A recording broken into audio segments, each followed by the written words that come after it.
ازيكم، ايه الاخبار؟ الفيديو بتاع النهارده هتكلم عن تريكس في الاف ستوديو مهم جدا لو انت موزع ان انت تكون عارفهم، لان هم هياثروا عليك وقت كبير جدا. فلو مهتم تابع معايا الفيديو للاخر.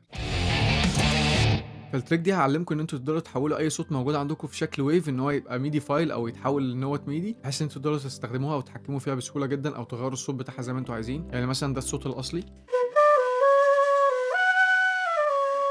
وده بعد ما حولت الصوت لميدي بقى عامل كده.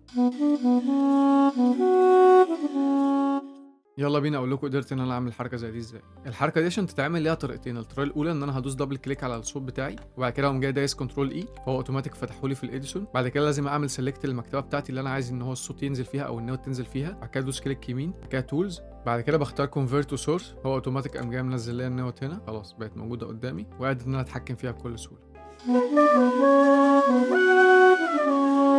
الطريقة التانية عشان اقدر اعمل نفس الحركة دي بدوس دبل كليك برضو وادوس كليك يمين، وبعد كده بختار edit in page corrector وبيبتدي يظهر لي هنا. فزيادة احتياط برضو ان انا بدوس كنترول A، وبعد كده بدوس كيو عشان خاطر يعمل النوت كوانتايز وان هي تكون مظبوطه اكتر. بعد كده ادوس كنترول اي تاني، بعد كده ادوس كليك يمين بحيث ان هو ينزل النوت في مكانها. بعد كده هقوم جاي دايس سيلكت المكتبه بتاعتي، وممكن افتح باختصار اف 7 على البيانو رول. بعد كده اقوم جاي دايس على العلامه دي وبكل سهوله قوم جاي منزل النوت في البيانو رول. التراك التاني دي بتتكلم عن ان انا ازاي ان انا اقدر لو انا عايز احط كذا ويفا عندي على البرنامج، هما كده كلهم باين قوي ان هما هينزلوا تحت بعضهم، فانا عايز انزلهم كلهم ورا بعضهم. هدوس كنترول شيفت اوتوماتيك ان هو بدا ان هو يغير لي الشكل. اول ما اسيب هينزلوا ورا بعضهم على طول. ده كده شكلهم خلاص بعد ما نزلوا ورا بعض. التراك التالتة دي بتتكلم عن ازاي ان انا اقدر ان انا اضم كل التراكات دي مع بعضها في تراك واحد، بحيث ان انا يبقى التحكم بالنسبه لي اسهل.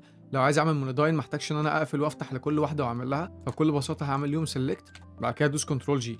ده كده شكلهم بعد ما بيخلص. هم كده خلاص كلهم قدامه بقى في ويف واحده، قادر ان انا اتحكم فيهم كلهم مع بعض. برضه نفس الحاجه دي تنطبق على الباترنز او تنطبق على الميدي. ان انا دلوقتي عايز اخلي دول يبقى كلهم حته واحده، فاقوم جاي اعمل لهم كلهم سيلكت، بعد كده ادوس كنترول جي، خلاص هم اوتوماتيك اتضموا مع بعض وبقوا في باترن واحد. والكل اللي كمل الفيديو لحد هنا ما تنساش انك تعمل سبسكرايب ولايك وتشير مع حد من صحابك يكون مهتم بنفس الموضوع، وان شاء الله اشوفك في فيديو جديد.